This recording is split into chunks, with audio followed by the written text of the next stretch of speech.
رښتیا پرون مې په راډیو کې د کرنیزو حاصلاتو په اړه یو راپور واورېده. په یو ځای کې وویل شول چې په بېسودو کې پرته له سرې ځمکو ښه حاصلات ورکړل. خو نه پوهېږم چې دا څنګه کېدای شي. شاید د هغه ځای ځمکې ځینې ضروري عناصر ولري چې د نبات په وده کې مرسته کوي. ممکن نایتروجن ډېر ولري. نو نایتروجن په خاورې سره نایتروجن خو په هوا کې وي. زما په فکر شاید د هغې د کرنیزې ځمکه په کافي اندازه فاسفورس ولري. عمر جانه نو د فاسفورس شتون هغې خاورې ته څه ګټه رسوي؟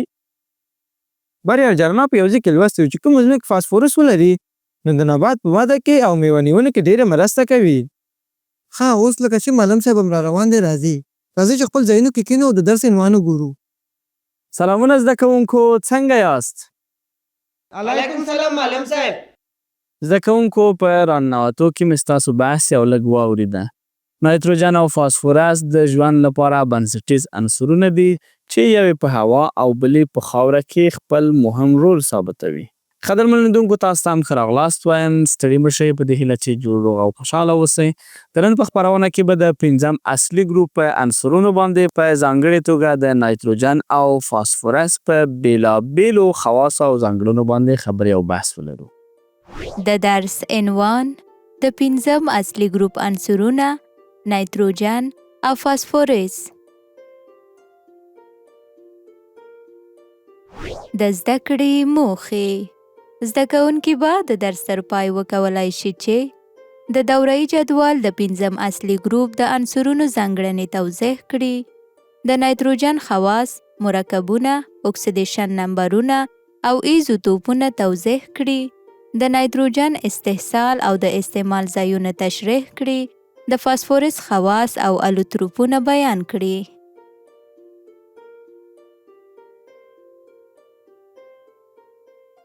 د دوره‌ای جدول په پنځم اصلي ګروپ کې د غیر فلزونو څخه نایتروجن او فاسفورس، د شبه فلزونو له ډلې څخه ارسنیک او انتیموني او د فلزونو له ډلې څخه بسموت عنصرونه شامل دي.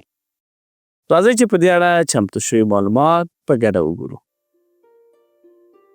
د پنځم اصلي ګروپ عنصرونه.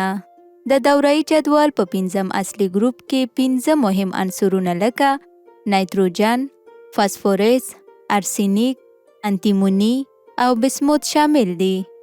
د دې ګروپ عنصرونه په خپل وروستي الکتروني قشر کې 15 الکترونونه لري او د NS2 NP3 الکتروني جوړښت درلودونکي دي. همدارنګه د دې ګروپ عنصرونه په مرکبونو کې مختلف اکسیدېشن نمبرونه یعنی له -3 څخه تر -5 پورې ځان ته غوره کوي. معلم صاحب ولې د دې ګروپ عنصرونه مختلف اکسیدېشن نمبرونه اخلي؟ دا ځکه چې د دوی په وروستي الکتروني قشر یا NS2 NP3 کې 15 الکترونونه شتون لري چې د نورو الکترونونو د ترلاسه کولو او د بایللو له مخې بېلابېل اکسیدېشن نمبرونه اخلي. ښه نو دا چې د دوره‌ای جدول د پنځم اصلي ګروپ د عنصرونو نورې ځانګړنې څه دي، راځه چې دلته یې معلومات په ګډه سره وګورو. دا جدول څرګندوي چې څنګه د یو ګروپ عنصرونه د اتومي نمبر په زیاتوالي سره خپل فزیکي او کیمیایي خواص بدلوي.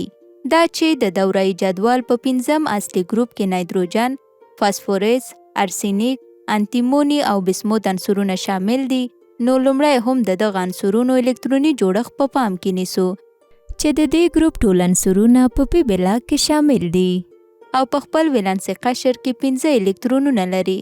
په دې ګروپ کې له نایتروجن څخه د بسموت په طرف د عنصرونو اتومي نمبر زیاتیږي. په همدې ترتیب د دې عنصرونو د اتومي او ایوني شعاع اندازه په ګروپ کې له پورته څخه ښکته خواته زیاتیږي، مګر دلته بیا د ایونایزیشن انرژي له نایتروجن څخه د بسموت په طرف کمیږي، یعنی د مدارونو د شمیر په زیاتېدلو سره عنصر په اسانۍ الکترون ورکوي. همدارنګه که د دې عنصرونو الکترونیګټیویټۍ ته پام وکړو نو په ترتیب سره یې په ګروپ کې له پورته څخه ښکته خواته یعنی له نایتروجن څخه د بسموت په طرف کمیږي. په پای کې ګورو چې د دې عنصرونو کثافت د ویلې کېدو او ایشېدو ټکي له نایتروجن څخه د بسموت په طرف زیاتیږي، یعنی څومره چې د عنصرونو جسامت لویږي نو هماغومره یې دا خواص زیاتیږي. معلم صاحب یعنې له نایتروجن څخه د بسموت په طرف د اتوم اندازه لویږي، همداسې ده که نه؟ هو دا ځکه چې د نایتروجن څخه تر بیسموت پورې د مدارونو شمیر په ترتیب سره زیاتیږي. معلم صاحب مدارونه زیاتیږي نو بیا ولې د آینایزیشن انرژي کمه شي؟ دا خو باید برعکس وي. ډېره ښه پوښتنه دې وکړه عمر جانه. که څه هم پروتونونه زیاتیږي خو د وروستي الکترون فاصله د هستې څخه ډېریږي او منځني مدارونه یې پوښوي. نو د همدې امله د هستې جاذبه پرې کمه او د آینایزیشن انرژي کمیږي. معلم صاحب خو همدای وجه چې د لاندې خو عنصرونو فلزي خاصیت ډېر وي. هو شبیر جانه د نایتروجن ګازي ځانګړنې او د بیسموت فلزي ځانګړنې د همدې توپیرونه رامنځته کیږي. زده کوونکو کومه بله پوښتنه خو به نه لرئ؟ نه معلم صاحب. ډېر ښه زده کوونکو، نو د نایتروجن عنصر په اړه به بشپړ معلومات له دمې څخه وروسته وګورو. سمه ده؟ هو معلم صاحب. اوس هم لنډه دمه لرو، له دمې وروسته نور موضوعات هم لرو، راسره پاتې شئ.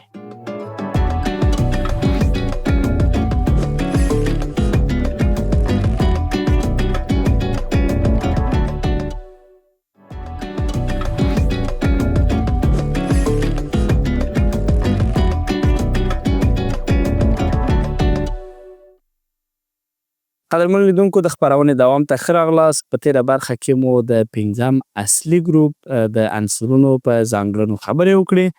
په دې برخه کې به د دغې ډلې څخه د نایتروجن په عنصر باندې خبرې او بحث ولرو، راسره پاتې شئ.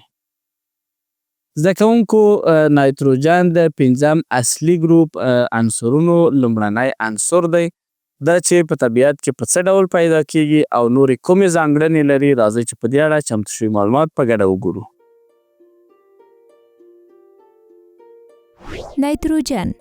نایتروجن د پنځم اصلي ګروپ لومړنی عنصر دی چې د 1.2.2.3 الکتروني جوړښت په لرلو سره په خپل ولانسي قشر کې 15 الکترونونه لري چې 2 اتومونه یې په خپل منځ کې د یوې درېګونې اړیکې له لارې وصل کیږي او د نایتروجن مالیکول منځته راځي. د نایتروجن په مرکبونو کې معمولا نایتروجن له -3 څخه تر -5 پورې د اکسیدېشن نمبرونه اخلي او په طبیعت کې د نایتروجن وسوارلس یعنې 99.635% او نایتروجن و15 یعنې 0.365% دوه ایزوتوپونه لري. نایتروجن یو بې رنګه، بې بویه او بې خونده ګاز دی چې د ځمکې د اتموسفیر د هوا 88% حجم او د انسان د بدن 3.5% کتله یې جوړه کړې ده. معلم صاحب په دې خو پوه شوم چې نایتروجن د پنځم اصلي ګروپ لومړی عنصر دی او په خپل ولانسي قشر کې 15 الکترونونه لري چې په خپل منځ کې درېګونې اړیکې له لارې وصلېږي او د نایتروجن مالیکول جوړوي. نو پوښتنه مې دا ده چې دا درېګونې اړیکې ولې دومره مهمې دي؟ عمر جانه، دا ځکه چې درېګونې اړیکه ډېره قوي ده او د ماتېدو لپاره یې ډېرې انرژۍ ته اړتیا ده. نو همدا وجه ده چې نایتروجن د نورو عنصرونو سره ډېر لږ مستقیم تعامل کوي او په طبیعت کې باثباته حالت لري. بریال جانه، ته ووایه چې د نایتروجن کومه ځانګړنه د دې لامل شوې چې دغه عنصر دې د اتموسفیر تر ټولو ډېره برخه ونیسي؟ معلم صاحب زما فکر شاید د درېګونې اړیکې له کبله باثباتوالی د دې سبب شوی وي چې دا عنصر د ځمکې د اتموسفیر لویه برخه تشکیل کړي. بالکل بریال جانه، همدې باثباتوالي په طبیعت کې د نایتروجن ارزښت او اهمیت لوړ کړی دی. زده کوونکو، که بله پوښتنه نه لرئ، راځئ چې د نایتروجن په کیمیاوي خواصو خبرې وکړو. نه معلم صاحب، کومه پوښتنه نه لرو، ښه به وي چې مخ ته لاړ شو. ډېره ښه ده، نو دا چې د نایتروجن کیمیاوي خواص څه دي، دلته به بحث پرې وکړو. د نایتروجن کیمیاوي خواص. نایتروجن په خاصو شرایطو کې له فلزونو او غیر فلزونو سره تعامل کوي او مهم مرکبونه لکه امونیا، نایترایدونه، نایتروجني اکسایدونه او سیانایدونه تشکیلوي چې په کرنیزو صنایعو او د ژوند په چاپیریال کې د پام وړ اغیز لري. له فلزونو سره د نایتروجن تعامل.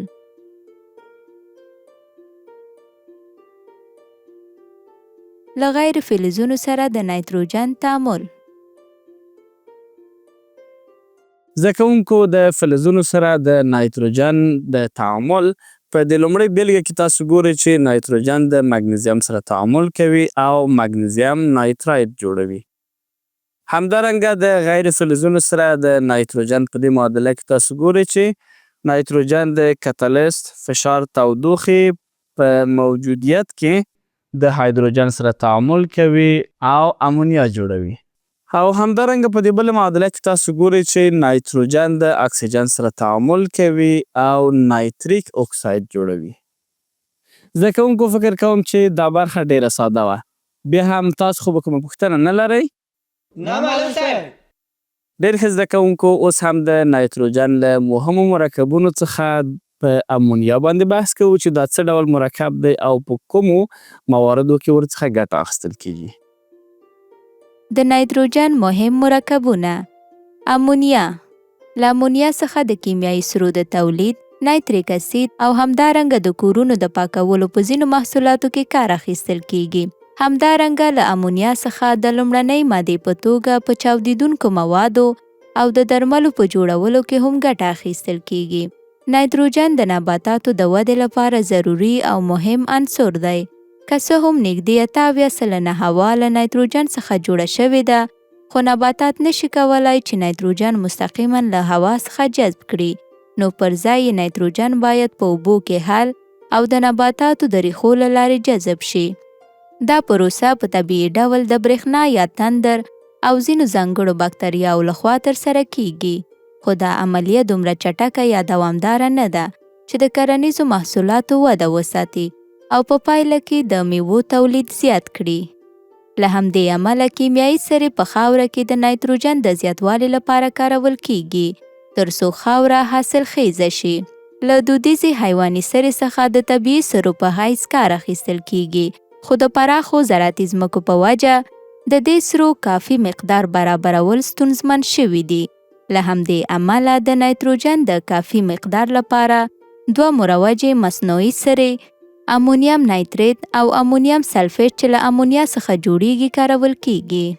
د امونیم نایتریت کیمیاوي سره د امونیا او نایتریک اسید له مخلوط څخه جوړیږي او همدارنګه امونیم سلفیټ د امونیا او سلفوریک اسید له مخلوط څخه لاسته راځي.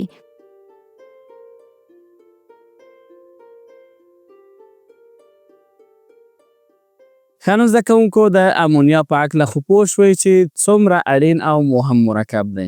عمر جانه ته راته ووایه چې ولې کروندګر د امونیا څخه جوړې شوې سرې کاروي؟ معلم صاحب، دا ځکه چې په دې سرو کې د نایتروجن مقدار زیات وي او نایتروجن د نبات په وده کې مهم رول لري. آفرین. خو دا هم په یاد ولرئ چې نباتات مستقیما د هوا څخه نایتروجن نشي اخیستلی. تاسې په علت پوهیږئ؟ معلم صاحب، زما فکر چې په هوا کې نایتروجن د درې ګونې قوي اړیکې له کبله ډیره باثباته دی، نو نباتات نشي کولی چې دغه اړیکه په اسانۍ سره ماته کړي. بالکل همداسې ده بریال جانه. نو نباتات ته باید په منحل شکل نایتروجن ورکړل شي ترڅو چې د ریښې له لارو یې جذب کړي. معلم صاحب، که چیرې دغه پروسه په طبیعي شکل ترسره کیږي نو بیا د مصنوعي سرو جوړولو ته څه اړتیا ده؟ شابر جانه، په طبیعي ډول دا پروسه د برېښنا یا تندر او همدارنګه د ځانګړو باکتریاوو لخوا ترسره کیږي. خو دا عملیه دومره چټکه او دوامداره نه ده چې د کرنیزو محصولاتو وده وساتي او په پایله کې د میوو تولید زیات کړي. قدرمنو لیدونکو، اوس دمه لرو. له دمې څخه وروسته د نایتروجن په ځینو نورو مهمو مرکبونو هم بحث لرو. راسره پاتې شئ.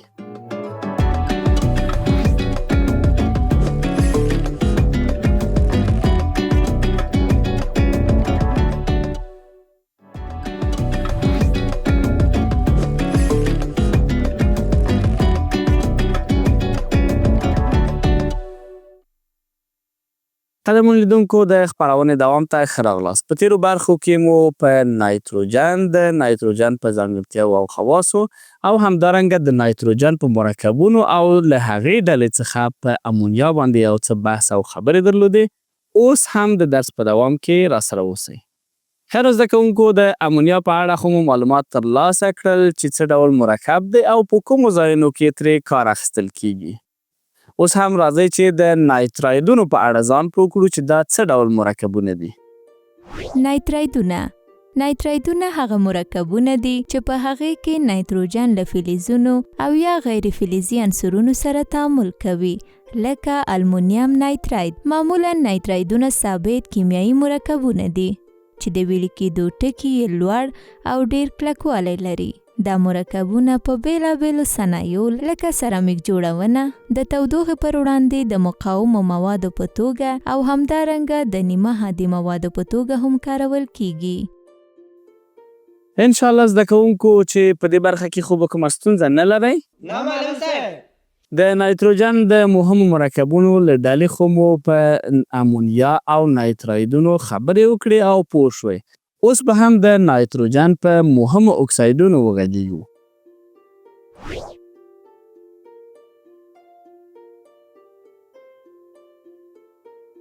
زده کوونکو د نایتروجن اکسایدونه هغه مرکبونه دي چې په هغې کې اکسیجن د نایتروجن سره تعامل کوي او په پایله کې دغه 15 اکسایدونه تشکیلوي.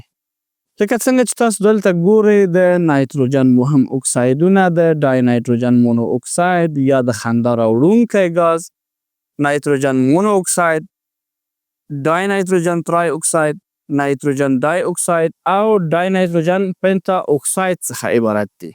په دغه اکسایدونو کې نایتروجن د مثبت 1 څخه تر مثبت 15 پورې د اکسیدېشن نمبرونه اخیستلی شي. په یاد مو وي چې د نایتروجن یو بل اکساید هم شتون لري چې تجربي یا ساده فرمولې NO3 دی. دا اکساید ډیر فعال مواد دي چې یوازې د سپیکټر په واسطه شتون مشخص کیږي. معلم صاحب دا د NO3 اکساید ولې په عادي شرایطو کې نشي تشخیصولی؟ عمر جانه، نایتروجن ترای اکساید یو ډیر غیر ثابت، لنډمهاله او فوق العاده فعال مالیکول دی چې ژر له منځه ځي او په نورو ترکیبونو بدلیږي. نو له همدې امله نشي کېدای چې په عادي حرارت او فشار کې ثابت پاتې شي. اوس پوه شوئ چې ولې په عادي شرایطو کې نشو تشخیصولی؟ هو معلم صاحب. ډیر ښه زده کوونکو، نو راځئ چې اوس د نایتروجن په هالایدي مرکبونو باندې وغږیږو چې دا څه ډول مرکبونه دي.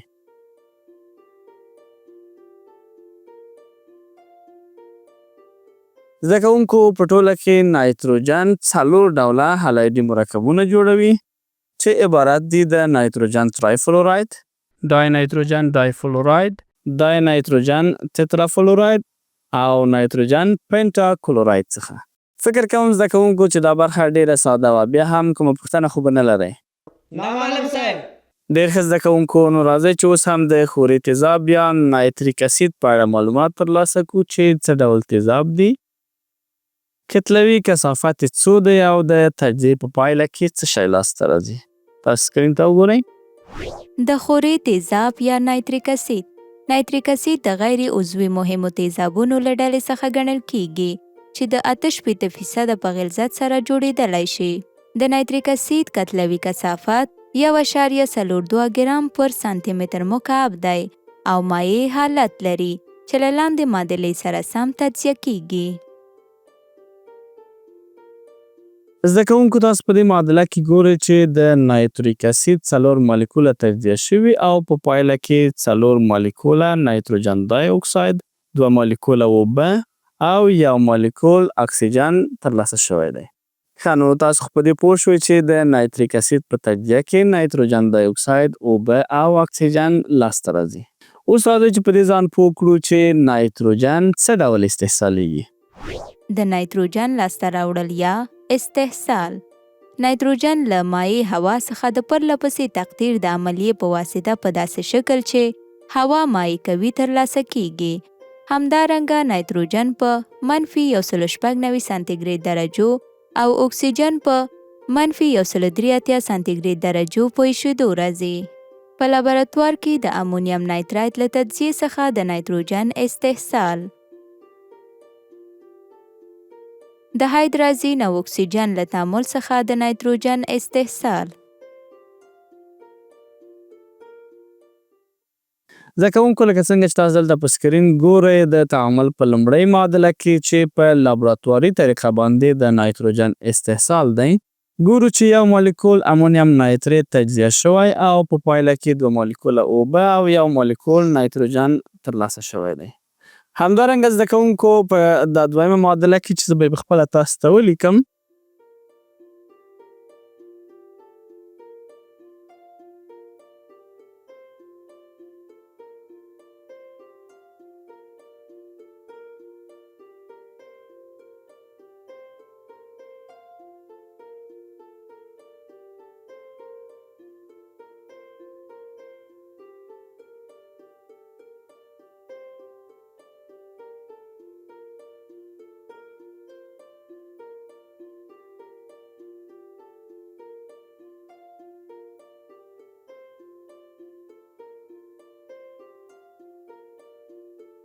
زده کوونکو دلته تاسو ګورئ چې یو مالیکول هایدرازین له یو مالیکول اکسیجن سره تعامل کوي او د تعامل په پایله کې نایتروجن او 2 مالیکوله اوبه لاسته راځي. معلم صاحب د هایدرازین څه شی ده؟ دا هم د نایتروجن له مرکبونو څخه دی او که څنګه؟ هو شابر جانه، هایدرازین یو سپین رنګه مایع او زهري مرکب دی چې د نایتروجن 2 اتمونه لري او جوړښت یې امونیا ته ورته دی.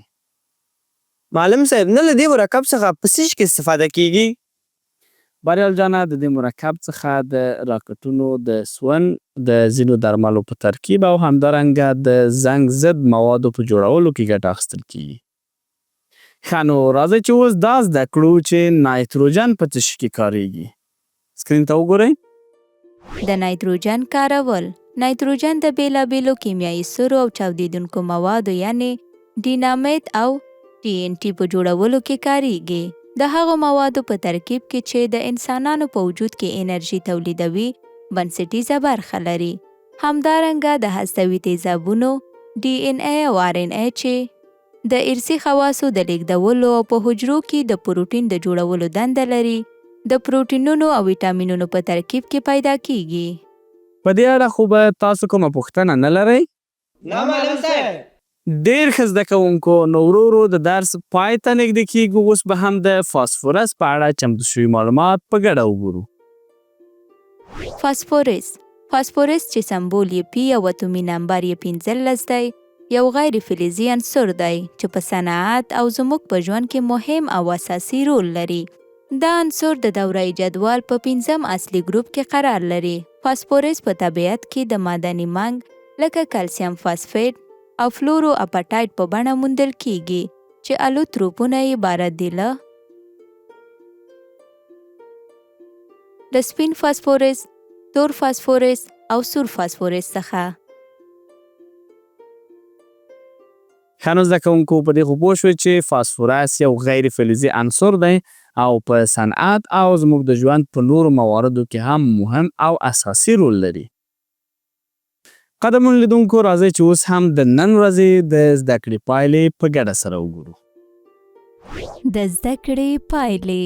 زده کوونکو زده کړل چې د دوره جدول په 5م اصلي ګروپ کې 5 عنصرونه لکه نایتروجن، فاسفورس، ارسینیک، انتیموني او بسموت شامل دي. د دغه ګروپ عنصرونه په خپل وروستي الکتروني قشر کې 15 الکترونونه لري او د NH2 NP3 الکتروني جوړښت درلودونکي دي.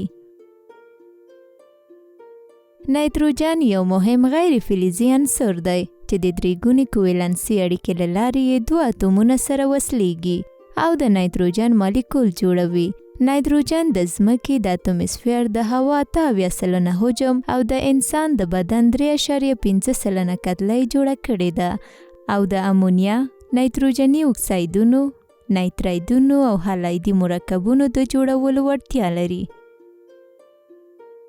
نایتروجن په کرنه، صنعت، درملو، چاودیدونکو موادو، سرې او د انسان په بدن کې د پروټین، DNA او RNA په جوړښت کې بنسټیز رول لري چې له مایع هوا، امونیم نایتراید او هایدرازین څخه لاسته راوړل کیږي. فاسفورس چې سمبول یې پی او اتومي نمبر یې 15 دی، یو غیر فلزي عنصر دی چې سپین، تور او سور 3 الوتروپونه لري او په طبیعت کې د کلسیم فاسفیټ او فلورو اپاټایټ په بڼه موندل کیږي. اوسنۍ خپرونه مو هم دومره وه، تر بلې خپرونې چې بیا هم ستاسو په درانه چوپړ کې حاضرېږو. تاسو ته ښې چارې او ښه وختونه غواړو. الله مو مل شه.